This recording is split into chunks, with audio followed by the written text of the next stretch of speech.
அது அனைத்துலக ரீதியில் ஒரு இனப்படுகொலையாக இன்று வரை அதிகாரபூர்வமாக அங்கீகரிக்கப்படாமல் விட்டாலும் கனேடிய மக்கள் மனது அதனை அங்கீகரிக்கின்றது என்பது ஒரு முக்கியமான விடயம். அந்த வகையில் இப்போது சர்வதேச அங்கீகாரம் என்பது தமிழர்களுடைய தரப்பிலே சற்று அதிகரித்திருக்கிறது அல்லது அதன் சார்ந்த நகர்வுகள் தமிழர்களுக்கு சாதகமான சில முனைப்புகளை ஏற்படுத்துகிறது என்று சொல்லப்படுகிறது.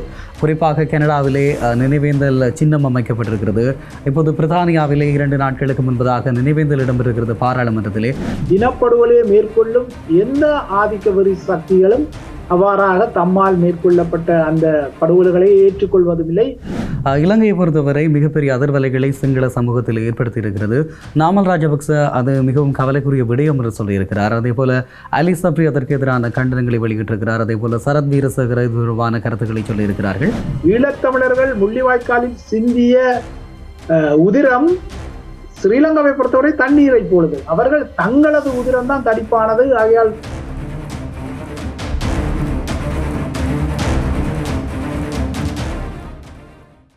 ஐபிசி தமிழ் சொந்தங்கள் அனைவருக்கும் வணக்கம். நாங்கள் முள்ளிவாய்க்கால் நினைவேந்தல் காலப்பகுதியில் இருந்து கொண்டிருக்கிறோம். முள்ளிவாய்க்கால் நினைவேந்தல் தொடர்பாக உலகளாவிய ரீதியிலே பல்வேறு நகர்வுகளை புலம்பெயர்ந்து வாழக்கூடிய ஈழத்தமிழர் கட்டமைப்பும் அதே நேரத்திலே நிலத்தில் இருக்கக்கூடிய தமிழர்கள் சார்ந்து செயற்படக்கூடியவர்களும் செயற்பட்டுக் கொண்டிருக்கிறார்கள். இந்த வேளையிலே இந்த நிகழ்வுகள் தொடர்பாகவும் தொடர்ச்சியாக இது தொடர்பான பேசுபொருள் மாறிக்கொண்டிருக்கக்கூடிய சூழலில் இந்த விடயங்கள் தொடர்பாக விரிவாக கலந்து ஆலோசிப்பதற்காக ஐபிசி தமிழினுடைய பிரதம செய்தி ஆசிரியர் மூத்த ஊடகவியலாளர் சிவகுரு பிரேம் அவர்களை இணைத்துக் கொள்கிறோம். வணக்கம். வணக்கம் பிரியங்கன்.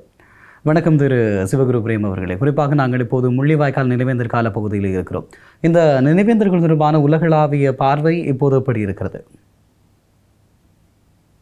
இது முள்ளிவாய்க்கால் நினைவேந்தல் என்பது அதாவது ஈழத்தமிழ் தேசியத்திற்கு மாத்திரம் இந்த நினைவேந்தல் நாட்கள் தனித்துவமான ஒரு சொத்து அல்ல. இது உலகளாவிய ரீதியில் இவ்வாறான கூட்டு நினைவுகள் வரலாற்றை நகர்த்தும் ஒரு உந்து சக்தியாக இருக்கின்றன. அந்த வகையில் ஒரு இளைய நினைவேந்தலை, அதாவது ஏறக்குறைய 16 வருட காலமாக நாம் ஒரு கூட்டு இனப்படுகொலையை சந்தித்து ஒரு நினைவேந்தலாக அதனை கடக்கின்றோம். ஆகையால் உலக வரலாற்றில் நினைவேந்தல்கள் ஆண்டாண்டு காலமாக நிலைத்து நிற்கக்கூடியவை.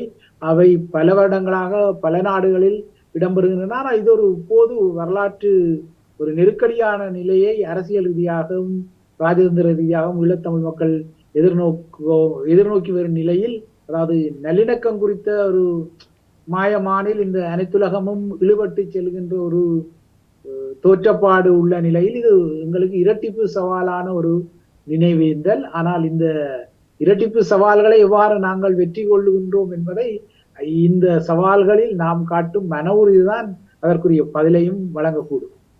நிச்சயமாக.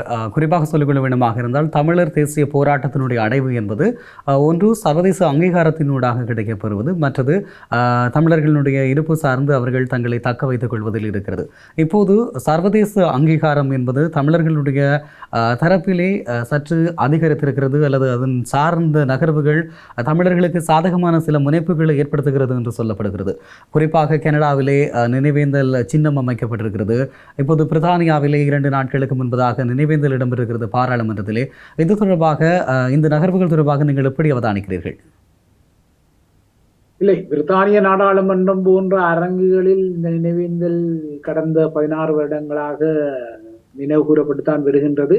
ஆனால் நீங்கள் கூறியது போல கனடாவில் அது ஒரு மிக முக்கியமான ஒரு நகர்வாக எடுத்துக்கொள்ளலாம். ஏனென்றால் கனடாவில் வரலாற்றில் முதல் தடவையாக ஒரு பொது பூங்காவில் தமிழர்களுக்குரிய அந்த நினைவேந்தல் அது அனைத்துலக ரீதியில் ஒரு இனப்படுகொலையாக இன்று வரை அதிகாரபூர்வமாக அங்கீகரிக்கப்படாமல் விட்டாலும் கனேடிய மக்கள் மனது அதனை அங்கீகரிக்கின்றது என்பது ஒரு முக்கியமான விடயம். அந்த வகையில் ஸ்ரீலங்காவின் ராஜதந்திர அழுத்தங்களுக்கு மத்தியிலும் கனடாவில் அந்த சிங்கௌசி பொது பூங்காவில் அந்த உருக்கு, ஏனென்றால் இது ஒரு மிக முக்கியமான நினைவேந்தல், அதாவது ஒரு நகரசபையின் முன்னெடுப்பில் முன்னகர்த்தப்பட்ட ஒரு நினைவேந்தல். ஆகையால் இது ஓரளவு இந்த 2025ஆம் ஆண்டு 16ஆம் ஆண்டை கடக்கும் ஈழத் தமிழினத்திற்கு ஒரு ஒலிக்கீற்றை முக்கியமாக அனைத்துலக அரங்கில் இவ்வாறான இந்த இனப்படுகொலை சின்னங்கள் ஏற்படுத்தி இருப்பதை மறக்க முடியாது. ஆனால் இது வெறுமனவே இது போதுமானது அல்ல. என்றால் அது நீதி கோருவது என்பது மிக சவாலான ஒரு நீண்ட கால போராட்டம். ஆகையால் இவ்வாறான இதுகளில் நாம் தரித்து நிற்காமல் அல்லது ஓடும் ஆற்றை போல பிரவாகம் எடுத்து அந்த எமது இலக்கில் நகர வேண்டும். ஏனென்றால் இவ்வாறான இதில் மாத்திரம் நாம் மகிழ்ச்சி அடைந்து விட்டு, இல்லை என்றால் அது பெரும் துன்பம் என்றாலும் ஒரு திருப்தி அடைந்து விட்டு நிற்க முடியாது. தொடர்ந்தும் நாம் இதற்குரிய தடத்தில் பயணிக்க வேண்டிய ஒரு விடயம் இருக்கின்றது அல்லவா? நிச்சயமாக இந்த விவகாரத்திலே கனடாவிலே இந்த நினைவேந்தல் சின்னம் அமைக்கப்பட்டிருக்கக்கூடிய நிலையில் இலங்கையை பொறுத்தவரை மிகப்பெரிய அதிர்வலைகளை சிங்கள சமூகத்தில் ஏற்படுத்தி இருக்கிறது. நாமல் ராஜபக்ச அது மிகவும் கவலைக்குரிய விடயம் என்று சொல்லியிருக்கிறார். அதே போல அலி சப்ரி அதற்கு எதிரான கண்டனங்களை வெளியிட்டிருக்கிறார். அதே போல சரத் வீரசேகர தொடர்பான கருத்துக்களை சொல்லியிருக்கிறார்கள். இதை தாண்டி இலங்கையிலே நல்லிணக்க வலையை விரித்து ஆட்சியை பிடித்து கொண்டிருக்கக்கூடிய என்பிபி என்று சொல்லக்கூடிய அந்த அரசினுடைய வெளிவிவகார அமைச்சர் ஆதாரமற்ற குற்றச்சாட்டுகளின் அடிப்படையிலான செயல் இது என்று சொல்லி குறிப்பிட்டிருக்கிறார். இந்த விவகாரத்தை எப்படி பார்க்கிறீர்கள்? குறிப்பாக இலங்கையிலே இந்த 2009ஆம் ஆண்டு முள்ளிவாய்க்கால் கால பகுதியிலே 1.5 லட்சத்திற்கும் அதிகமான தமிழ் மக்கள் குத்துக்கொண்டுகளால் கொல்லப்பட்டமை ஒரு அடிப்படையற்ற குற்றச்சாட்டு என்று சொல்லி ஸ்ரீலங்காவினுடைய வெளிவிவகார அமைச்சர் கூறியிருக்கிறார். இதனை நீங்கள் எப்படி பார்க்கிறீர்கள்? இல்லை, இது உலகளாவிய ரீதியில் இவ்வாறான இந்த மறுப்புகள் வெளிவந்துதான் இருக்கின்றன. ஒருபோதும் இனப்படுகொலையை மேற்கொள்ளும் இந்த ஆதிக்க சக்திகள், இல்லை என்றால் ஒடுக்குமுறை சக்திகள் தமது தரப்பால் அவ்வாறாக மேற்கொள்ளப்பட்ட குரூரங்களை ஒருபோதும் வரலாற்றில் ஏற்றுக்கொள்வதில்லை. அது ஸ்ரீலங்கா அரசாங்கமாக இருந்தாலும் சரி, ஆர்மீனிய இனப்படுகொலை செய்த தற்போதைய துருக்கியாக இருந்தாலும் சரி, அது ஆர்மீனிய இனப்படுகொலை செய்தது அப்போதைய ஓட்டோமான் ராஜ்யமாக இருந்தாலும், அப்போதைய ஓட்டோமான் ராஜ்யத்தின் நீட்சியாகத்தான் இப்போது துருக்கி இருக்கிறது. துருக்கியை பாருங்கள், ஒருபோதும் ஆர்மீனிய இனப்படுகொலையை ஏற்றுக்கொள்ளவில்லை. அது முதலாம் உலக போர்க்காலத்தில் இடம்பெற்ற ஒரு சம்பவம், ஒரு சிறிய சம்பவம் என்பதாகத்தான் அது அடையாளப்படுத்துகின்றது. இது என்ன கூறுகின்றனால், இது ஸ்ரீலங்கா அரசாங்கம் மாத்திரமில்லை, இனப்படுகொலையை மேற்கொள்ளும் எந்த ஆதிக்க வெறி சக்திகளும் அவ்வாறாக தம்மால் மேற்கொள்ளப்பட்ட அந்த படுகொலைகளை ஏற்றுக்கொள்வதும் இல்லை.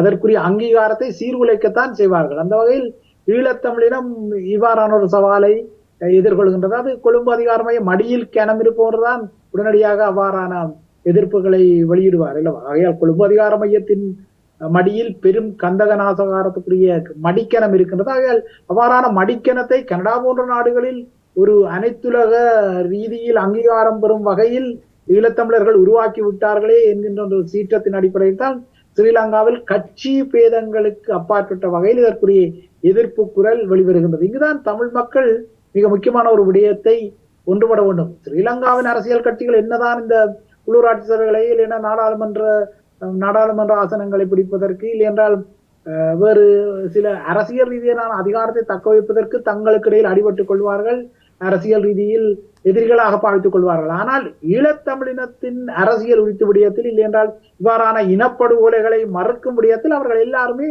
ஒன்றுபட்டு நின்று விடுவார்கள். இதனைத்தான் சொல்லுவது தண்ணீரை விட உதிரம் தடிப்பானது என்று. அந்த வகையில் ஈழத்தமிழர்கள் முள்ளிவாய்க்காலில் சிந்திய உதிரம் ஸ்ரீலங்காவை பொறுத்தவரை தண்ணீரை போலது. அவர்கள் தங்களது உதிரம் தான் தடிப்பானது. ஆகையால் அங்கு முள்ளிவாய்க்காலில் தமது இராணுவம் பெரும் தியாகத்தை செய்தது, தமிழ் மக்களை விடுதலையாக்கியது என்கின்ற அந்த பழைய பல்லவியை தொடர்ந்தும் சொல்லி, அந்த வகையில் ஈழத்தமிழினம் ஒரு இனப்படுகொலை சந்திக்கவில்லை, அவ்வாறாக இனப்படுகொலையை சந்தித்ததாக கனடா போன்ற நாடுகளில் நினைவு சின்னங்கள் நிறுவப்படுவது பெரும் அபத்தமான ஒரு விடயம் என்கின்றதை கூறுகிறது. ஆகையால் இது துருக்கி எவ்வாறு ஆர்மேனிய இனப்படுகொலையை அபத்தம் என இன்று வரை கூறினாலும், ஆர்மேனிய இனப்படுகொலை உலக அரங்கால் அங்கீகரிக்கப்பட்டு விட்ட ஒரு இனப்படுகொலை. பல நாடுகள், 40க்கும் மேற்பட்ட நாடுகள் ஆர்மேனிய இனப்படுகொலையை அங்கீகரிப்பதால் தான் துருக்கிக்கு அனைத்துலக ரீதியில் சவால்கள் இருக்கின்றன.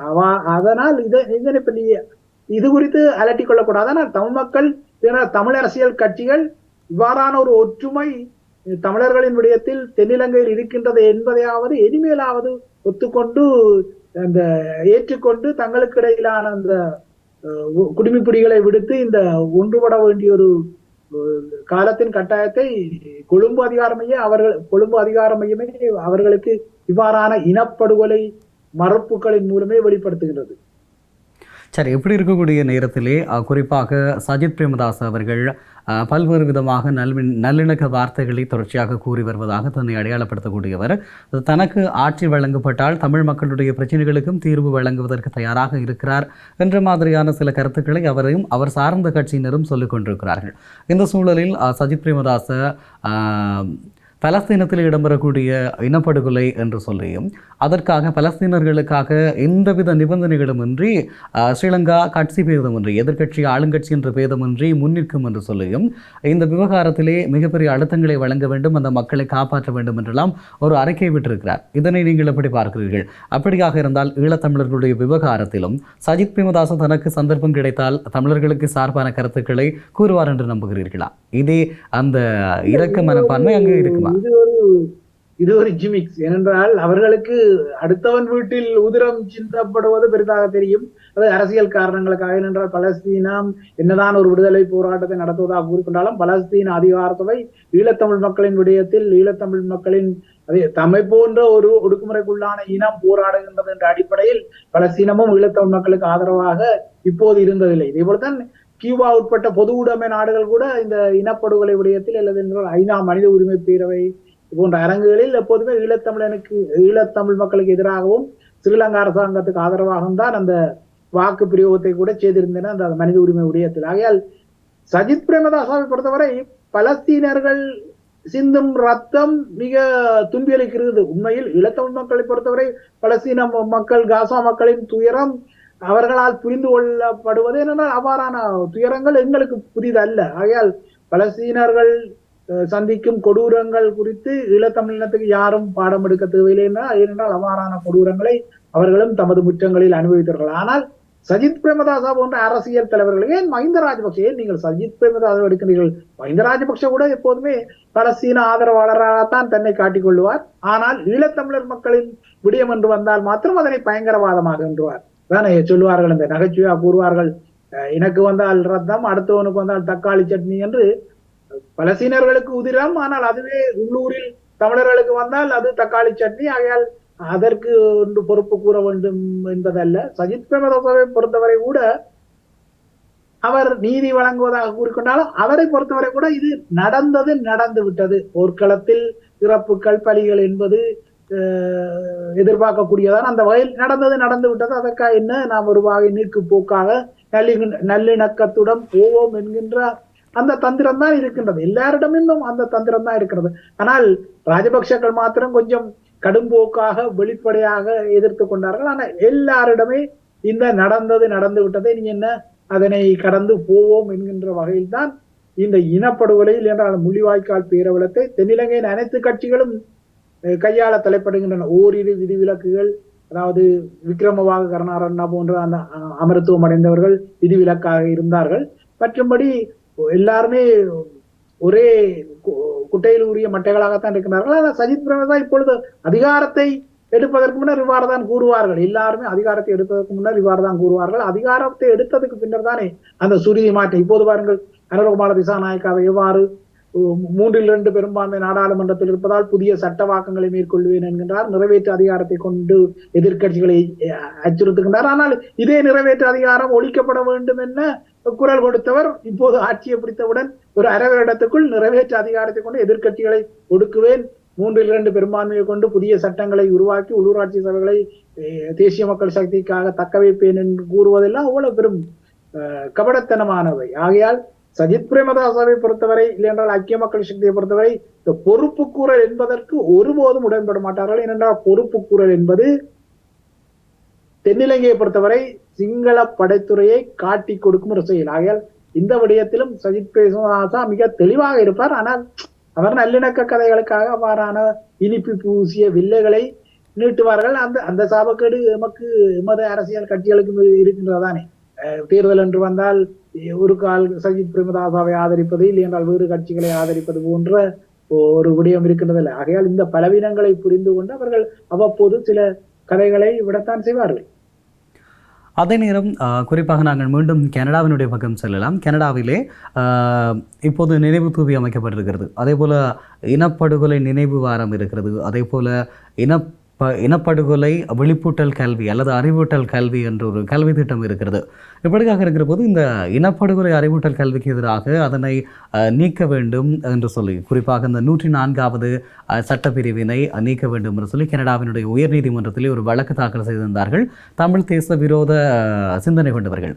இதனை கனேடிய உயர்நீதிமன்றம் தள்ளுபடி செய்திருக்கிறது. இந்த தீர்ப்பை, இந்த வரலாற்று சிறப்புமிக்க தீர்ப்பை நீங்கள் எப்படி பார்க்கிறீர்கள்?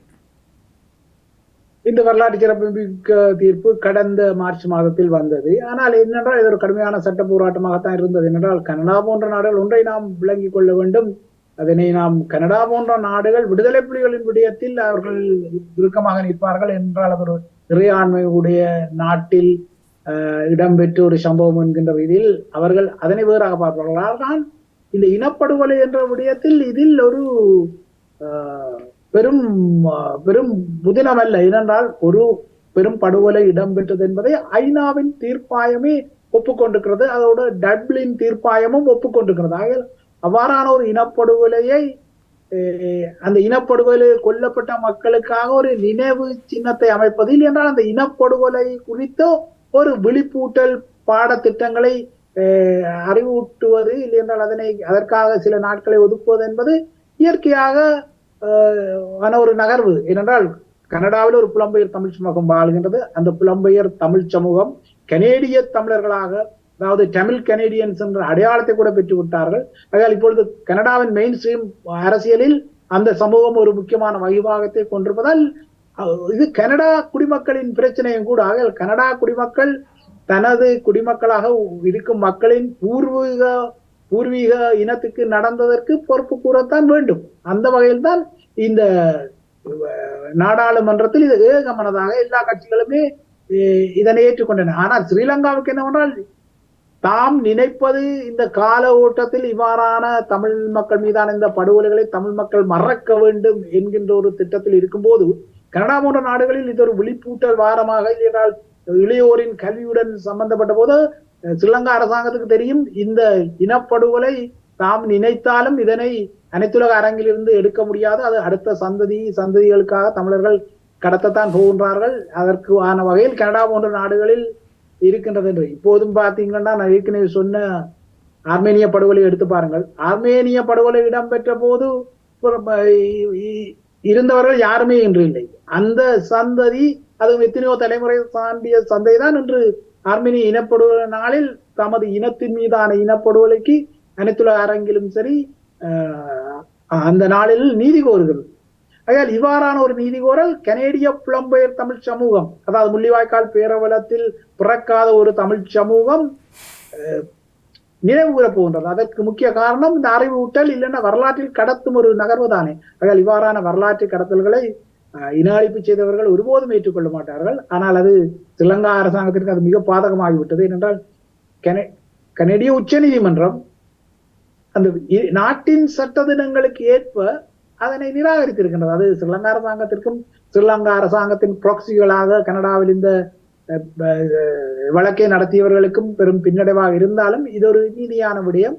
ஆகையால் இங்கு என்ன முக்கியம் என்றால் இவ்வாறாக பல நாடுகளும் இந்த இளைய சந்ததிக்கு அல்ல என்றால் அந்த நாடுகளில் உள்ள மக்களுக்கு கூட இந்த இனப்படுகொலையை விழிப்பூட்டலாக அடுத்த சந்ததி கடத்தினால்தான் ஈழத்தமிழ் மக்கள் மீது இவ்வாறான ஒரு படுகொலை இடம்பெற்றது என்பது வரலாற்றில் ஒரு நியதியாக இருக்கும். என்றால் நாங்களும் இறந்து விடுவோம் அல்லவா, எல்லாருமே கால ஓட்டத்தில் இறந்து விட்டாலும் இந்த நினைவுகள் எஞ்சி இருக்க வேண்டும். ஏனென்றால் அடுத்த சந்ததிக்கு கடத்தப்படுவதில் தான் அதற்கான ஈழத்தமிழனுக்கான நீதி எப்பொழுதுமே உறுதிப்படுத்தப்படும். இப்படி இருக்கக்கூடிய சூழலில் நாங்கள் ஒரு விடயத்தை குறிப்பாக பார்க்க வேண்டும். பிரித்தானியாவினுடைய தற்போதைய பிரதமர் எதிர்க்கட்சியில் இருந்த காலப்பகுதியில் ஈழத்தமிழர்கள் சார்ந்து அதிகமான கருத்துக்களை வெளியிட்டவர். அதே போல் இப்போது கனடாவிலே ஒரு தேர்தல் இடம்பெற்று முடிந்து புதிய அரசாங்கம் பொறுப்பேற்றிருக்கிறது. அதில் 2 தமிழ் அமைச்சர்கள் கூட வந்திருக்கிறார்கள். அதே நேரம் ஆஸ்திரேலியாவிலேயே ஒரு பொது தேர்தல் இடம்பெற்றிருந்தது. அதிலும் ஒரு தமிழர் தேர்வு செய்யப்பட்டிருக்கிறார்கள். உலக அளவிலே உலகத்தினுடைய பன்முகத்தன்மை மிக்க நாடுகளில் தமிழ் மக்கள் புலம்பெயர்ந்து ஈழத்திலிருந்து புலம்பெயர்ந்து சென்றவர்கள் அங்கு ஆட்சி உரிமையிலே பங்கேற்பதும் அந்த தேர்வு செய்யப்படுவதும் இந்த நகர்வு என்பது ஈழத்தமிழர்களுடைய எதிர்கால அரசியல் நகர்வுகளுக்கு ஒரு சாதகமான விடயமாக அமையும் என்று நம்புகிறீர்களா? நிச்சயமாக நிச்சயமாக.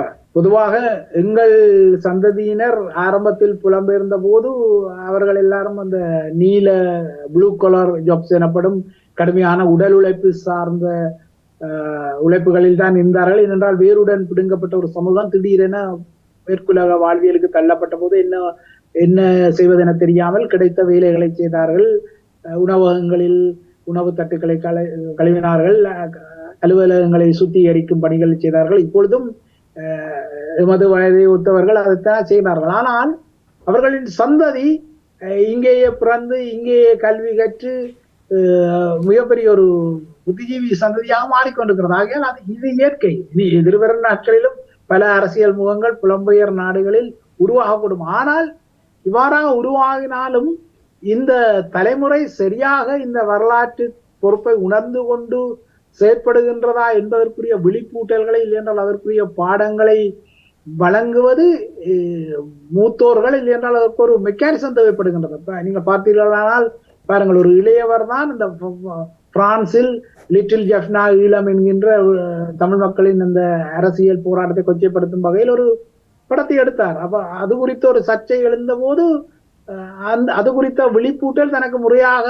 கிட்டவில்லை என்கின்ற ஒரு ஆதங்கத்தை அந்த இயக்குனர், அதுவும் பிரெஞ்சு மக்களுக்காக தயாரிக்கப்பட்ட அந்த படம் இயக்குனர் வெளியிடுகிறார். ஆகையால் இதுதான் இங்குள்ள சவால். இளையவர்கள் நாம் பெருமை கொண்டாலும், இவ்வாறாக நாடாளுமன்ற உறுப்பினர்களாக பலர் பெருமை கொண்டாலும், இந்த மேற்குலகின் லிபரலிசம் இல்லையென்றால் இந்த கல்வி முறை எமது போராட்டத்தை கொஞ்சம் பயங்கரவாத சிந்தனையுடன் தான் பார்க்கும். அந்த தாக்கம் சில இளையோரிடம் இருக்கிறது. கதைக்கும் பொழுது அவர்கள் பலர் அதான் சொல்றேன், தாய் தந்தையர் பெற்றோர்கள் எவ்வாறு தமது பிள்ளைகளுக்கு இந்த தமது புலம்பெயர்வின் பின்னணியை முறையாக சொல்கின்றார்களோ அதுதான் அறுவடையாக வரும். அதாவது எதை நீங்கள் விதைக்கின்றீர்களோ அதுதான் அறுவடையாக வரும், அதுதான் அந்த செடியாக வரும். ஆகையால் இதனை இந்த இளைய சந்ததிக்கு பெற்றோர்கள் மிக துல்லியமாக விளங்கப்படுத்த வேண்டும். இலங்கையிலே நடந்தது என்று இல்லையென்றால் அவர்கள் இந்த லிபரலிசம் என்கின்ற அடிப்படையில் இந்த நாடுகளின் கல்வி முறையை கொண்டு சுலபமாகவே இது தமிழர்கள் ஒரு பயங்கரவாத இயக்கத்தை கொண்டிருந்தார்கள் என்கின்ற வகையில் சிலர் போகலாம். அவ்வாறாக அதற்கு சாத்தியங்கள் உள்ளன. பெரும்பான்மை வகிவாகம் தமிழர்களின் தியாகத்தையும் அவர்களின் அந்த அரசியல் போராட்டத்தையும் உணர்ந்திருக்கின்றதாக நீங்கள் கேட்ட அந்த கேள்விக்குரிய பதில் இது சாதகமான விடயம்தான். ஆனால் எமது வரலாற்றை துல்லியமாக அறிந்திருக்க வேண்டிய தன்மையும் ஏனைய இனங்களில் இவ்வாறான வரலாற்று கற்பிதங்கள் பெறப்பட்டன என்பதையும் உள்வாங்கிக் கொள்ள வேண்டும். என்றால் மேற்குலக நாடுகளில் இப்பொழுது பிரான்ஸ், ஜெர்மனி போன்ற நாடுகளில் பிரித்தானியா, கனடா, ஆஸ்திரேலியா என்றால் பிரச்சனையிலே பொதுநலவாய நாடுகள் எம்மை ஒரு காலத்தில் குடியேற்ற நாடுகளாக ஆட்சி செய்த நாடுகள் என்றபடியால் அந்த நாடுகளின் வரலாறு எங்களுக்கு ஓரளவு தெரியும். ஆனால் அந்த பிரான்ஸ் போன்ற நாடுகள், ஜெர்மனி போன்ற நாடுகளின் வரலாற்றை இங்குள்ள பெற்றோர்கள் முறையாக அறிந்து கொள்ளாததால் அந்த பிள்ளைகளுக்கு அவர்கள் அங்குள்ள அந்த வரலாற்றின் கற்பிதத்தின்படிதான் எந்த கண்ணாடியால் நாங்கள் பார்க்கின்றோமோ அதுதான் வெளியே உள்ள பொருட்கள் தெரியுமில்ல. ஆகையால் அந்த எங்கள் போராட்டம் ஒரு நீதியான தளத்தில் தான் இடம்பெற்றது என்கின்ற துல்லியமான வரலாற்றை இந்த இளையோர்கள் கொண்டிருப்பார்களே. ஆனால் எதிர்காலத்தில் மிக சாதகமான பெறுவேறுகள். இது ஒரு பெரும் சவால், ஸ்ரீலங்கா அரசாங்கத்திற்கு பெரும் சவாலுக்குரிய நிலைமையை காலங்கடந்தும் கடத்தி கொண்டே செல்லும். நிச்சயமாக நீங்கள் குறிப்பிட்டிருந்தீர்கள் இளையோர்களினுடைய செயற்பாடுகள் தொடர்பாக. இந்த நினைவேந்தல் கட்டமைப்பு அல்லது இதனை நகர்த்துகின்ற விவகாரங்களில் இளையோருடைய பங்களிப்பு எப்படி இருக்கிறது? புலம்பெயர் தேசங்களில் குறிப்பாக பிரித்தானியாவிலாக இருக்கலாம், பிரான்ஸ் போன்ற நாடுகள், சுவிட்சர்லாந்து போன்ற நாடுகள், இந்த நாடுகளிலெல்லாம் இப்போது இளம் தலைமுறையினர் தங்களுடைய நினைவேந்தல் கட்டமைப்புகளுக்கான முயற்சிகளை, முனைவுகளை மேற்கொள்வதாக சொல்லப்படுகிறது. இது எந்த அளவுக்கு ஈழத்தமிழர்களுடைய அரசியல் விவகாரங்களில் இனி வரக்கூடிய காலங்களில் சாத்தியமான தன்மைகளை அல்லது சாதகமான முடிவுகளை பெற உதவுமாக இருக்கும்? நிச்சயமாக இதற்குரிய கட்டமைப்பை இங்குள்ள தமிழ் அமைப்புகள் ஏற்கனவே பல வருடங்களுக்கு முன்னர் போட்ட அடித்தளம் இப்பொழுதும் இளையோர்களை இந்த தளத்தில் ஒருங்கிணைக வைக்கின்றது. அதில் மாற்று கருத்துக்கு இடமில்லை. நீங்கள் கூறியது போல பல நாடுகளில் இப்பொழுதெல்லாம் இளையோர் தான் இந்த நிகழ்வுகளில் பங்கெடுப்பதை காணக்கூடியதாக இருக்கின்றது. அது ஒரு வகையில் ஒரு வகையில் ஒரு திருப்தியையும் தருகின்றது. ஆனால் என்னவென்றால் இந்த மொழியையும் சேர்த்து, ஏனென்றால் இந்த மொழி இருக்கும் வரையும் தான் அந்த இனம் சார்ந்த உணர்வு இருக்க முடியும். ஆக அந்த மொழியையும் அந்த இளையோரிடம் சேர்த்து கடத்த வேண்டிய தன்மை எதிர்வரும் காலத்திற்கு மிகவும் அவசியமானது. ஏனென்றால் எமது தலைமுறையினர் எமது பிள்ளைகளுக்கு ஓரளவு இந்த தமிழ் பாடசாலைகளுக்கு அவர்கள் பிரயத்தனப்பட்டு குளிர் போன்ற சவால்களை சந்தித்து அவர்களை தமிழ் கல்விக்கூடங்களுக்கு எடுத்து சென்றபடியால் இப்போது அந்த இளையோர் தமிழில் கொஞ்சம் புரிதலுடையவர்களாக அல்லது மொழியை பேசுபவர்களாக இருக்கின்றனர். ஆனா இதே இளையோர் எதிர்காலத்தில் தமது சந்ததிக்கு இந்த தமிழை கற்பிக்க வேண்டும் என்ற விடயத்தில் தான் இதன் முழுமையான வெற்றி இருக்கின்றது. அதில் ஒரு சவால் நிலை இருந்தால் எமது இருப்பு ஒரு காலத்தில் மொரிசியஸ் மக்கள் போல, இங்கு நீங்கள் மொரிசியஸ் மக்களை பார்த்தீர்கள் என்றால் பெயரெல்லாம் ராமசாமி கந்தசாமி போல இருக்கும். ஆனால் தமிழோட நீங்கள் உரையாடினால் அவர் மெலங்க விழிப்பார். ஏனென்றால் அவருக்கு தமிழ் தெரியாது. ஆனால் தமிழ் அடையாளம், நிறம், தமிழ் அடையாளம் எல்லாம் இருந்தாலும் ஏனென்றால் அவ்வாறுதான் அவர்கள் கவலைப்பட்டார்கள். அப்பொழுது கேட்டால் அவர்கள் இவ்வாறு தங்களுக்கு ஒரு கட்டமைப்பு இல்லை. ஆகையால் இப்பொழுது ஈழத்தமிழர்கள் அந்த விடயத்தில் சுதாகரித்திருக்கின்றார்கள். தமது சந்ததிக்கு புலம்பெயர் நாடுகளில் தமிழை கடத்துகின்றார்கள் என்பதில் மொரிசியஸ் தமிழர்களே எமது சந்ததியை பார்த்து ஆதங்கப்பட்டுக் கொள்கின்றார்கள், திருப்தி கொள்கின்றார்கள். ஆகையால் எதிர்காலத்தில் இந்த இன மொழியை கடத்தும் விடயத்தின் வெற்றிதான் எமது ஈழத்தமிழினத்தின் இந்த இலங்கை தீவின் இருப்பையும் வெற்றியாக்கும். நான் நினைக்கிறேன் ஓரளவு இப்போதைக்கு சாதகமாக இருக்கின்றது. ஆனால் எதிர்வரும் காலத்திலும் இந்த சாதக நிலை கட்டாயமாக தொடர வேண்டும். நீங்கள் கூறியது போல இப்போதைக்கு புலம்பெயர் நாட்டில் இவ்வாறான கூட்டு நினைவேந்த நிகழ்வுகளாகட்டும், இல்லையென்றால் நீதி கூறும் நகர்வுகளாகட்டும், இல்லையென்றால் மனிதாபிமான பிரச்சனைகளாக இருக்கட்டும், ஈழத்தமிழர்களின் இளைய தலைமுறை தமக்குரிய பங்களிப்பை செய்வதை ஏற்றுக்கொள்ளத்தான் வேண்டும்.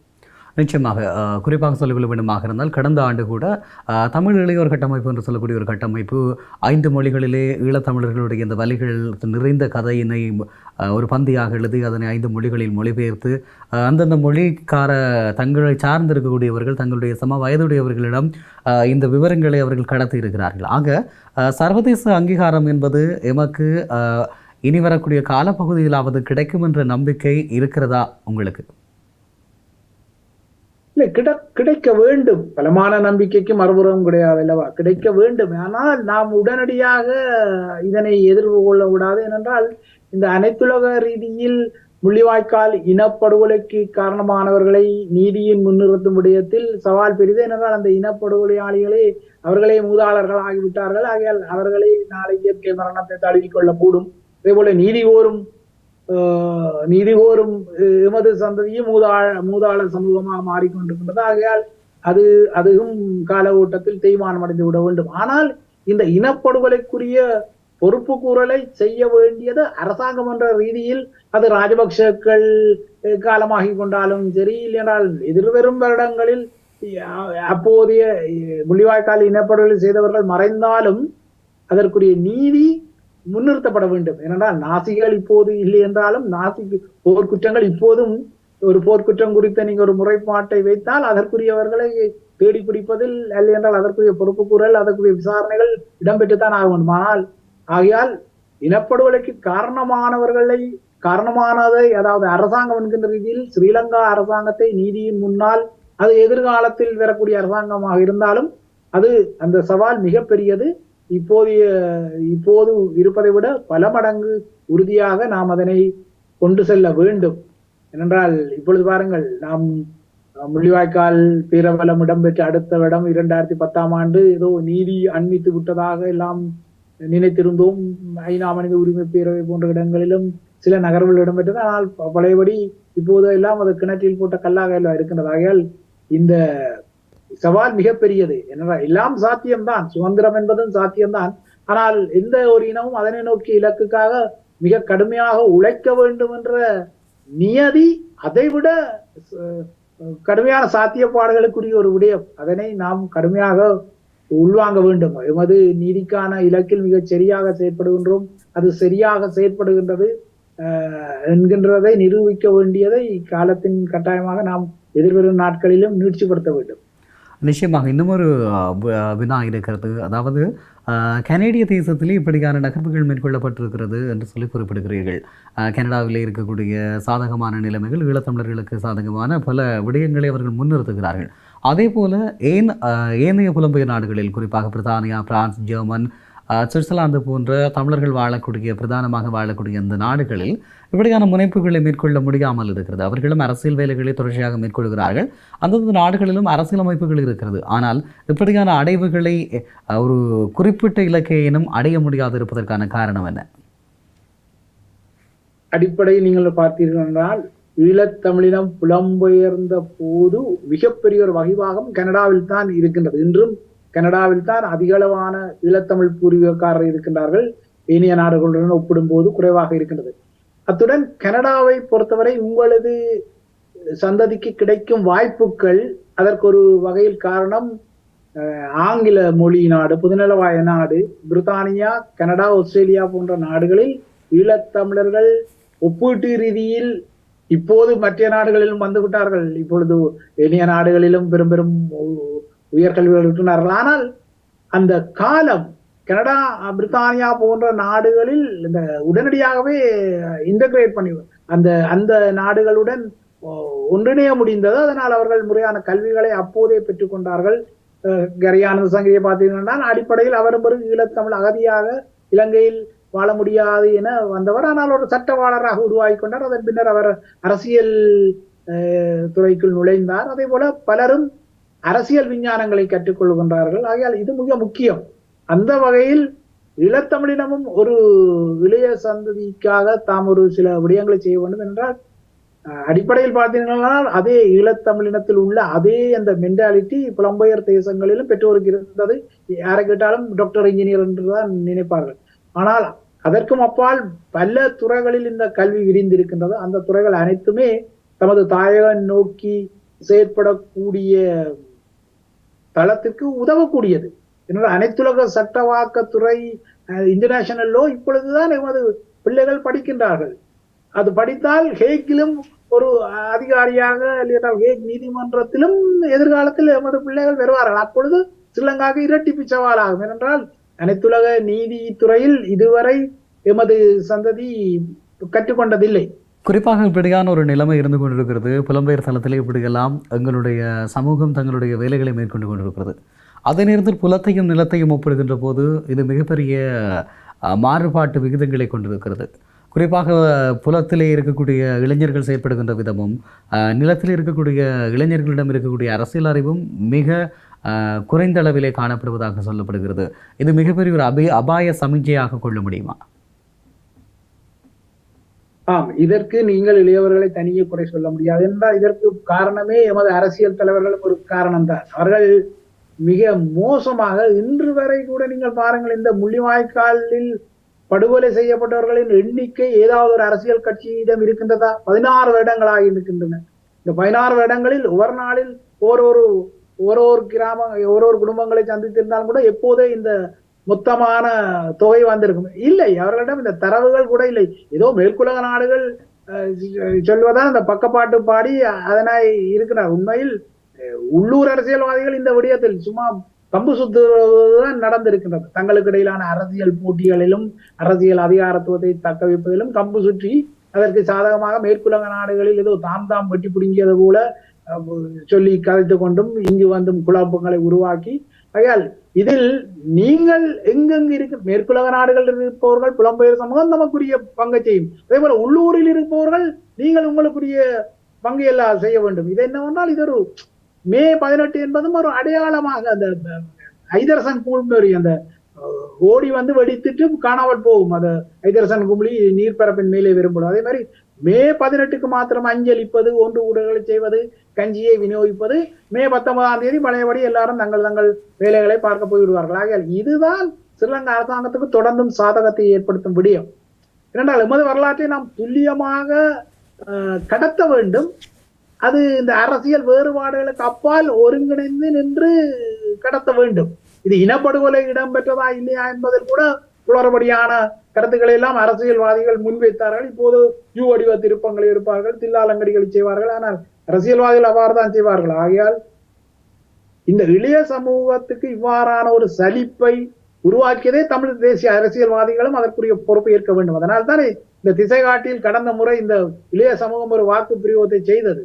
இப்போது அது ஓரளவு திரும்பியதில் ஓரளவு திருப்தி இருந்தாலும், ஆகையால் நீங்கள் முன்வைக்கும் அடிகள் தவறாக இருந்தால் உங்களை பின்தொடர்பவர்களும் அவ்வாறான அடியில் தான் விளைவார்கள். அந்த பைலட் டால்பின் என்ற ஒரு டால்பின் இருக்கிறது பாருங்கள். இந்த பைலட் டால்பின் எப்பொழுது பிழையாக தனது கூட்டத்தை வழிநடத்துகின்றதோ அப்பொழுதுதான் இந்த நியூசிலாந்தில் 100 டால்பின்கள் கரையில் ஒதுங்கின, மூழ்கி தத்தளித்து இறந்தன என்ற ஒரு செய்திகள் அடிக்கடி வரும் பாருங்கள். ஏன்னா அந்த பைலட் டால்பின், அந்த முன்னுக்கு போகும் டால்பின் பிழையாக ஒரு இடத்தை காட்டிவிட்டால் பின்னுக்கு வரும் டால்பின் எல்லாமே அந்த ஆபத்தில் சிக்கிக்கொள்ளும். அவ்வாறுதான் இந்த பைலட் மேர் இருக்கிறார்கள் அல்லவா, அரசியல் உள்ளூர் பைலட் மேர், அவர்கள் இப்படித்தான் தில்லாலங்கடிகளுக்கு தமக்குரிய சுயலாபத்துக்காக செய்வதுதான் இறுதியில் இந்த இளையோரையும் சலிப்படைய வைக்கின்றனர். ஆகையால் இளையோர்கள் எல்லாம் தமது பொறுப்பை உணரக்கூடியவர்களாகத்தான் இருக்கின்றார்கள். அவர்கள் ஒன்றும் தவறானவர்கள் அல்ல, ஏனென்றால் எல்லாரும் உமது பிள்ளைகளான். ஆகையால் இந்த மூத்தோர் இனியாவது இந்த இளைய சமூகத்தை தமது அரசியல் நோக்கங்களுக்காக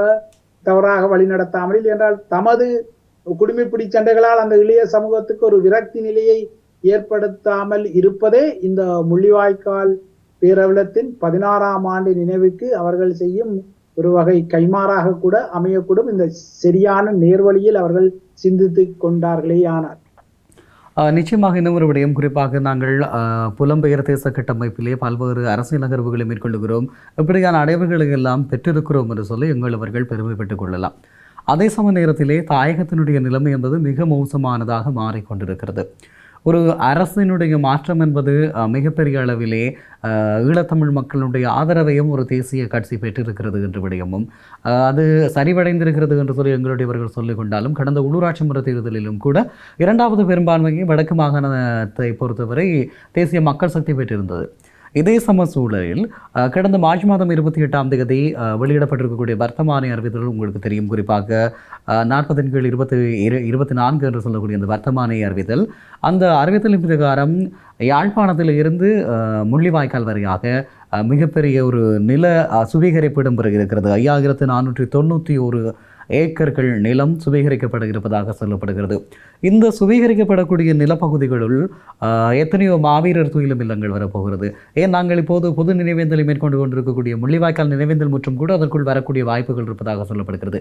அப்படியாக இருந்தால் எங்களுடைய மிகப்பெரிய ஒரு நிலப்பகுதி அங்கு சுவீகரிக்கப்படுகிறது.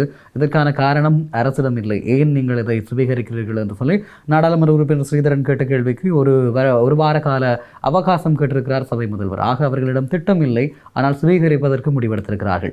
இது மிகப்பெரிய ஒரு ஆபத்தான சமீட்சையை ஈழத்திலே வாழக்கூடிய தமிழ் மக்களுடைய இருப்பிலே ஏற்படுத்தப் போகிறது என்பதனை ஏற்றுக்கொள்கிறீர்களா? நிச்சயமாக அந்த ஒரு பழமொழி இருக்கின்றது அல்லவா, அண்ணன் உண்ணாதெல்லாம் அன்னிக்கு லாபம் என்று. ஏனென்றால் ஸ்ரீலங்கா அரசாங்கத்திற்கு மிக தெளிவாக ஒன்று தெரிகின்றது. ஏனென்றால் அதுதான் அண்மையில் அந்த குடிசன மதிப்பீட்டையும் எடுத்தது. ஆகையால் எமது தமிழர் நாயக பகுதிகளில் குடிப்பரம்பல் வீழ்ச்சி உற்று வருகின்றது. அதனை அவர்கள் தெளிவாக புரிந்து கொண்டிருக்கின்றார்கள். இந்த நீங்க பார்த்தீங்கன்னா நுட்பமாக பாருங்கள், இந்த குடிசன பரம்பல் கணக்கு எடுக்கப்பட்ட பின்னர் தான் இவ்வாறான வர்த்தமானிகள் எல்லாம் முளைக்கின்றன. ஆகையால் அவர்களுக்கு உள்ளூர தெரிகின்றது, இந்த காணிகளில் இருப்பவர்கள் இப்பொழுது அவர்கள் சிதறடிக்கப்பட்டு விட்டார்கள், பலர் புலம்பெயர் நாடுகளில் இருக்கின்றார்கள், அவர்கள் இனிமேல் இதனை உரிமை கோரப் போவதில்லை. ஆகையால் அது இறையாண்மை உள்ள அரசாங்கம் என்கின்ற அடிப்படையில் தேசத்தின் காணிகள் எல்லாம் அவர்கள் எடுக்கக்கூடிய அளவில் அந்த வர்த்தமானியை பிரயோகிக்கின்றார்கள். அது மிக சவாலான ஒரு விடயம். ஏனென்றால் அரசாங்கம் தனக்கு இறையாண்மை இருக்கின்றது, ஸ்டேட்டஸ் கோ இருக்கின்றது என கூறுகின்றார்கள். ஏனென்றால் நாம் தமிழர் நாயகம் என்கின்ற அந்த வரவிலக்கணத்தை இன்னும் அனைத்துலக ரீதியில் நாம் உறுதிப்படுத்தவில்லை. ஆகையால் அரசாங்கம் தமக்கு தரிசு நிலங்களாக இருப்பவற்றை தாம் எடுக்கின்றோம் என்கின்ற ரீதியில் தமிழர் நாயகத்தை கபலீகரம் செய்து நீங்கள் கூறியது போல பல ஏக்கர் காணிகளை சுவீகரிக்க வருகின்றது. ஏனென்றால் இது எதிர்பார்க்கக்கூடியது. அதாவது நீங்கள் கட்டமைக்கப்பட்ட ஒரு இன அழிப்பில் ஒரு அரசாங்கம் ஈடுபடுகின்றது என்றால் தினசரி அந்த அரசாங்கம் தனது மூளையை பிசைந்து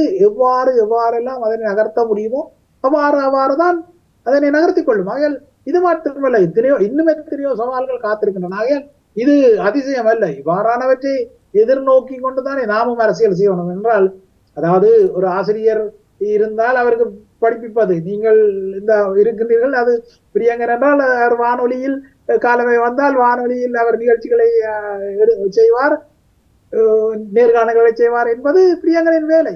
அதே மாதிரி ஸ்ரீலங்கா அரசாங்கத்தின் வேலை என்னவென்றால் எப்படி இந்த தமிழர் தாயத்தை கட்டமைக்கப்பட்டது போல ஒடுக்குமுறைக்கு உள்ளாக்கலாம், இல்லை என்றால் இன அழிப்பை நாசூக்காக செய்யலாம். தமிழர் தாய கோட்பாட்டை எவ்வாறு இந்த மணலாறு போன்ற அந்த வடக்கு கிழக்கு இணைப்பு பிரதேசங்களை துண்டாடிவிட்டால் அவர்கள் கனவிலும் நினைவிலும் இதற்காக சிந்திப்பார்கள். அதான் காகத்துக்கு கனவிலும் நரகலை கிளறும் எண்ணம் என்று கூறுவார்கள் இல்லை பழமொழி. ஆகையால் ஸ்ரீலங்கா அரசாங்கம் இவ்வாறுதான் நடந்து கொள்ளும் வர்த்தமானிகளை பிரச்சனைக்கும். ஆக நாம் தான் எதிர். அதுக்கு ஒரு கவுண்டர் நம்மிடம் இருக்க வேண்டும், ஒரு பொறிமுறை இருக்க வேண்டும். நாடாளுமன்ற வரப்பிரசாதங்கள் இருக்கின்ற வழியாளிமாரான கேள்விகளை கேட்டு ஓய்ந்து விட முடியாது. அது நாடாளுமன்றத்தில் ஒரு சிறிதரம் கேட்கலாம், சுமந்திரம் கேட்கலாம். ஆனால் அடிப்படையில் கிராஸ் ரூட்டில் மக்களை அணி திரட்ட வேண்டும். மக்கள் இதற்காக எதிர்வினை ஆற்றினால் மக்களின் எதிர்வினைக்கு எந்த அரசாங்கமும் பதில் சொல்லியே ஆக வேண்டும். நிச்சயமாக இந்த விவகாரத்திலே மக்கள் தெளிவூட்டப்படவில்லை என்பதனை ஏற்றுக்கொள்ள முடியும். இந்த குற்றச்சாட்டிற்கு ஊடகங்களாக இருக்கலாம், அரசியல்வாதிகளாக இருக்கலாம், சிவில் சமூக அமைப்புகளாக இருக்கலாம், எல்லோருமே பொறுப்பு கூற வேண்டியவர்களாக இருக்கிறோம். இந்த நேரத்தில் ஒரு விடயத்தை நாங்கள் கவனத்தில் கொள்ள வேண்டும். குறிப்பாக கிழக்கு மாகாணத்தை பற்றி நீங்கள் அறிந்திருப்பீர்கள்.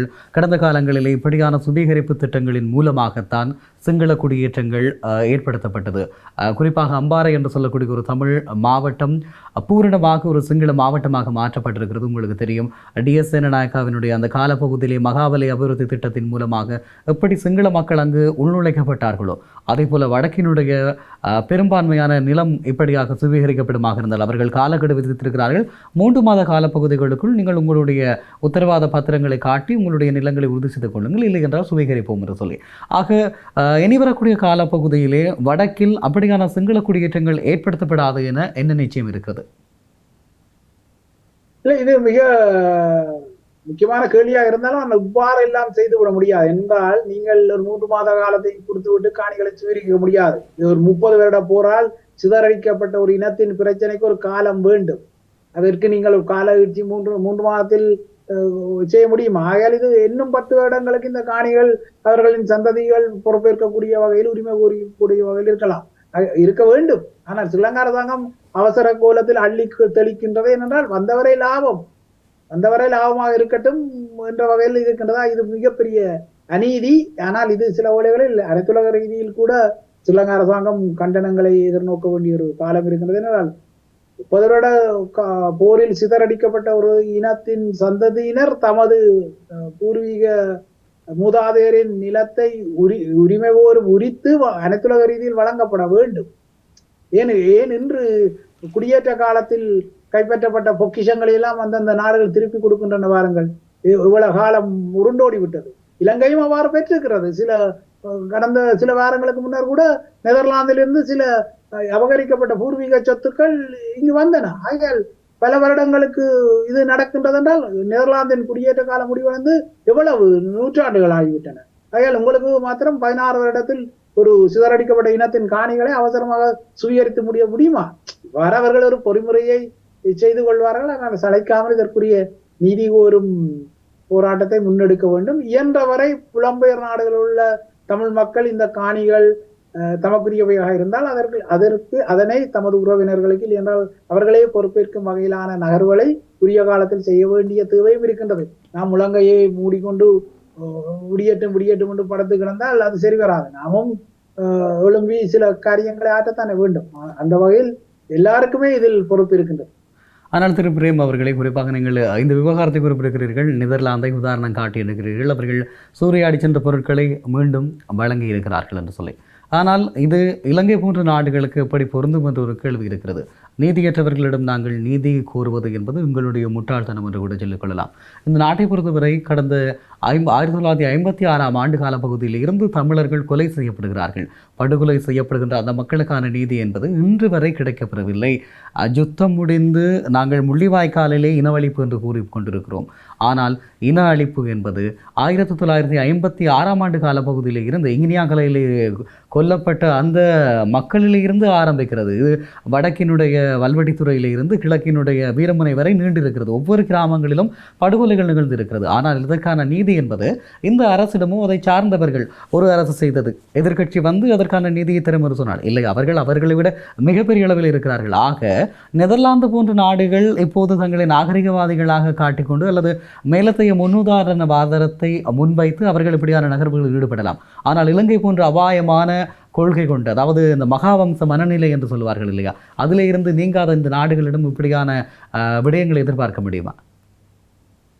இல்லையா, இலங்கை என்பது அனைத்துலக அரங்கிலிருந்து தனியே ஓட முடியாத ஒரு நாடு. அதற்கே இப்பொழுது அனைத்துலகம் பிச்சை போட்டுதான் இந்த பொருளாதார மீழ்ச்சியிலிருந்து நீடிக்கின்றது. ஆகையால் நீங்கள் இங்கு குறை சொல்லக்கூடியது அனைத்துலக அரங்கை குறை சொல்லிக் கொள்ளலாம். அவர்கள் முறையாக நகர்ந்திருந்தால் இந்த பிரச்சனை எப்போவோ தீர்ந்திருக்கும். அவர்கள் மிக தந்திரவாதிகள். அவர்களுக்கு இலங்கை தீவில் சிங்களவர்களும் வேண்டும், தமிழர்களும் வேண்டும்.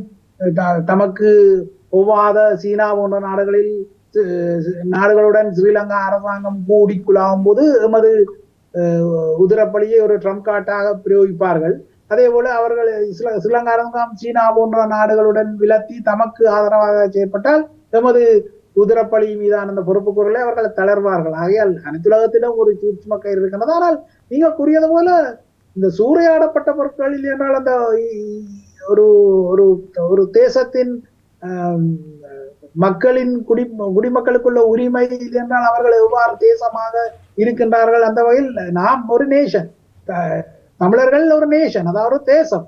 ஆகையால் அதனை நீ ஸ்ரீலங்கா அரசாங்கம் ஏற்றுக்கொண்டதோ இல்லையோ அது ஒரு முக்கியமான ஒரு விடயம். அதனை நாம் நிரூபிக்க வேண்டும். ஆகையால் ஸ்ரீலங்கா அரசாங்கம் அனைத்துலக விதிகளுக்கு உட்பட்ட ஒரு அரசாங்கம் தான். அனைத்துலக விதிகளுக்கு யாருமே தப்பிக்கொள்ள முடியாது. ஒருவேளை இப்போது அது தந்திரோபாயமான நல்லிணக்க கதைகளால் தப்பித்துக் கொள்ள முடியும்.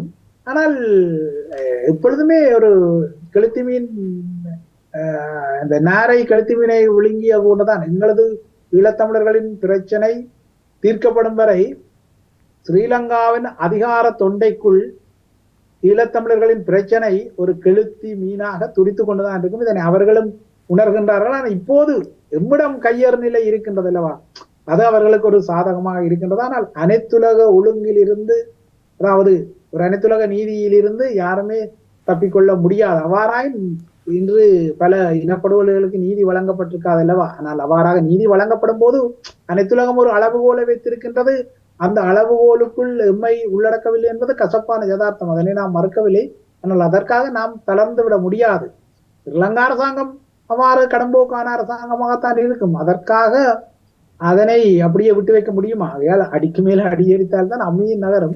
ஆகையால் கடும்போக்கான அரசாங்கம் பல இனப்படுகொலைகளை செய்தது இல்லையென்றால் பல ஒடுக்குமுறைகளை செய்த அரசாங்கமாக இருந்தாலும் அதற்குரிய எதிர்வினையை அந்த ஒடுக்குமுறைக்கு உள்ளாக்கப்பட்ட இனம் ஆண்டாண்டு காலமாக வழங்குவதே உலக நியதி. நீங்கெல்லாம் சற்று முன்னர் காசா பிரச்சனை சொன்னார். காசா பிரச்சனை பாருங்கள், எவ்வளவு அரபு நாடுகள் சுற்றவர இருக்கின்றன. ஆனால் அவர்களால் இன்று வரை அந்த மக்களுக்கு ஒரு நீதியை வழங்கிக் கொள்ள முடியவில்லையே. ஒரு தம்மாத்துண்டு இஸ்ரேல் எவ்வாறு இருக்கின்றது? என்னன்னா இஸ்ரேலின் அனைத்துலக வலையமைப்பு அவ்வாறு இருக்கின்றது. அதற்கு காரணம் யூதர்கள் அனைத்துலக அரங்கில் எதிர்நோக்கிய மிகப்பெரிய இனப்படுகொலை ஒடுக்குமுறை. அதனால் அவர்கள் அந்த சிம்பதி அவர்கள் மீது இருப்பதால் இப்போது அவர்கள் அதே ஒடுக்குமுறையை பலஸ்தீன மக்கள் மீது செய்து அந்த சிம்பதியினால் அமெரிக்கா உட்பட்ட நாடுகளால் காப்பாற்றப்படுகின்றார்கள் இல்லையா. ஆகையால் இவ்வாறான சூட்சுமங்களும் இருக்கின்றன. ஆனால் எல்லா சூட்சுமங்களையும் உங்களது மனத்திடமும் தமிழ் இனத்தின் அந்த ஓர்மமும் நிச்சயமாக வெற்றி கொள்ளக்கூடிய சாத்தியக்கூறுகள் உண்டு. சரி, இறுதியாக ஒரு கேள்வி. குறிப்பாக எங்களுடைய விவகாரத்தில் இந்தியா தொடர்ச்சியாக ஒரு நழுவல் போக்கை கையாண்டு வருகிறது. குறிப்பாக ஈழத்தமிழர்கள் நம்பியிருந்த இந்தியா ஈழத்தமிழர்களை ஏமாற்றிவிட்டது என்ற ஆதங்கம் ஒவ்வொரு ஈழத்தமிழர்களுடைய மனங்களிலும் இருந்து கொண்டிருக்கிறது. ஈழத்தமிழர்கள் விவகாரத்தில் இந்தியா மிக மோசமாக நடந்து கொண்டது என்ற குற்றச்சாட்டை இன்று வரை நாங்கள் முன்வைத்துக் கொண்டிருக்கிறோம். அதே நேரத்தில் இந்தியா ஸ்ரீலங்காவோடு மிக நெருங்கி ஒரு நட்பை பாராட்டி வருகிறது. தொடர்ச்சியான ஒப்பந்தங்கள், உடன்படிக்கைகள் அல்லது பரிமாறல்களினூடாக மிக பாரிய ஒரு பாரம்பரியமான உறவு தங்களிடம் இருப்பதாக சொல்லிக் கொள்கிறார்கள். குறிப்பாக ஸ்ரீலங்காவினுடைய சிங்கள மக்களுக்கு இந்தியாவுடனான உறவில் விருப்பம் இல்லை. அதே நேரத்தில் இந்தியாவிலே இருக்கக்கூடிய தமிழ்நாட்டு மக்களுக்கு ஸ்ரீலங்காவுடனான உறவும் விருப்பமில்லை. இப்படி இருக்கக்கூடிய சூழலிலும் இரண்டு நாட்டினுடைய ராஜதந்திரிகளும் மிக நெருக்கமான உறவை வெளிப்படுத்தி இருந்தார்கள். இப்போது இந்தியாவுக்கும் பாகிஸ்தானுக்கும் இடையே ஒரு முருகல் நிலை உருவான போது ஸ்ரீலங்காவினுடைய நிலைப்பாடு என்ன என்று வருகிற போது ஒரு நடுநிலைமை போக்கை அவர்கள் கையாண்டார்கள். குறிப்பாக இந்த காலப்பகுதியிலே ஸ்ரீலங்காவுக்கு இந்தியா மிகப்பெரிய உதவிகளை வழங்கியது. சீனாவும் வழங்கியது என்றாலும் சீனாவோடு ஒப்பிடுகின்ற அதை விட அதிக அளவிலே உதவிகளை இந்தியா வழங்கியிருந்தது. ஆனால் இந்தியாவுக்கு ஆதரவான தங்களுடைய நிலைப்பாட்டை அவர்கள் அறிவிக்கவில்லை என்கிற போது இந்தியாவினுடைய ராஜதந்திர கொள்கையில் மாற்றங்கள் ஏதாவது நிகழும், தமிழர்களுக்கு சாதகமான நிலைமையை அதை ஏற்படுத்தும் என்று நம்புகிறீர்களா? இல்லை, இந்தியாவை பொறுத்தவரை இலங்கை தீவை எப்போது எவ்வாறு கையாள்வது என்பது தெரியும். இந்தியா ஒரு பெரிய நாடு, ஸ்ரீலங்கா உண்மையில் பெரும் வலிமையான நாடு இல்லை. நீங்கள் கூறியது போல இந்த பொருளாதார அதல பாதாளத்தில் கூட இந்தியா இல்லாவிட்டால் இந்த ஸ்ரீலங்காவின் கதை வேறு எங்கோ இருக்கும். என்னதான் அனைத்துலக நாட்டு நிதியம் அதனை பிணைய எடுத்தாலும் இந்தியா தான் முதலில் அந்த உண்மையான பிணைய எடுப்பை செய்திருந்தால் ஸ்ரீலங்கா அரசாங்கத்திற்கு தெரியும். இந்தியா மீதான சிங்கள மக்களை நீங்கள் ஏற்கனவே கூறியது போல அந்த மகாவம்ச மனநிலை மீதான வெறுப்பு அந்த சேரசோழ பாண்டியர் காலத்தில் இருந்து அந்த அவர்களின் அந்த இலங்கை மீதான படையெடுப்புகளின் பின்னால் வலிந்து ஊதி பெருப்பிக்கப்பட்ட ஒரு ஒரு ஒரு அடிமனது காழ்ப்பு அது அவ்வப்போதுதான் வெளிப்பட்டுக்கின்றது. அதே போல ஏற்கனவே இந்தியாவுக்கும் பாகிஸ்தானுக்கும் இடையிலான 70ஆம் ஆண்டு போரிலே ஸ்ரீலங்கா அரசாங்கம் பாகிஸ்தானை தான் ஆதரித்ததாக இந்தியாவுக்கு அதெல்லாம் தெரியும். ஆனால் இப்போது இந்தியா அன்றைய இந்தியா அல்ல.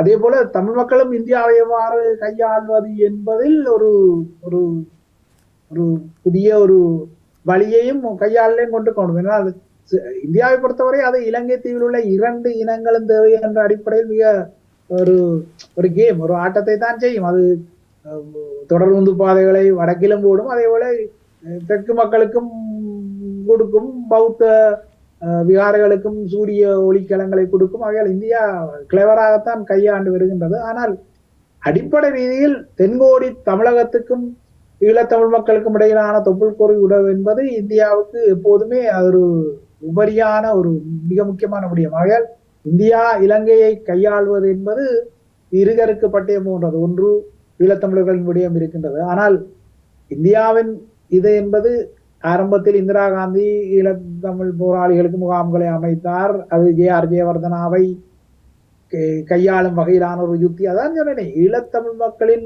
உதிரத்தை முன்வைத்து, இல்லையென்றால் அவர்களின் அரசியல் உரிமையை முன்வைத்து மேற்குலகமாகட்டும் இந்தியாவாக இருக்கட்டும் எப்பொழுதும் ஒரு ட்ரம்ப் கார்டு துருப்புச்சீட்டாகத்தான் பயன்படுத்திக் கொள்ளும். இதே ஸ்ரீலங்கா கொழும்பு நாளையே சீனாவுக்கு தனது நிலப்பரப்பில் ஒரு முகாமை அமைப்பதற்கு அனுமதித்தால் இந்தியாவின் விடுதலை போராட்ட ஆதரவு இன்னும் அதிகரிக்கும் இல்லையா? சதுரங்க ஆட்டத்தின் காய்கள் தானே. ஆகையால் இந்தியாவை கையாளுவது என்பது இப்போதும் தமிழ் மக்களுக்கும் ஒரு அவசியமான ஒரு விடயம். நிச்சயமாக சிவகுரு பிரேம் அவர்களை, குறிப்பாக உங்களுடைய மிகுந்த வேலைகளுக்கு மத்தியிலும் இன்றைய நாளில் உங்களுடைய கருத்துக்களை எங்களோடு பகிர்ந்து கொண்டமைக்காக நன்றி. நன்றி பிரியங்கா.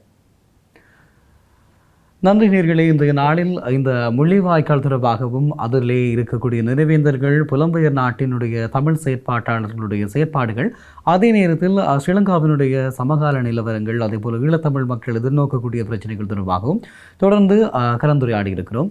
நன்றி. மற்றும் ஒரு நிகழ்வில் உங்கள் அனைவரையும் சந்திக்கிறேன். அதுவரை வணக்கம்.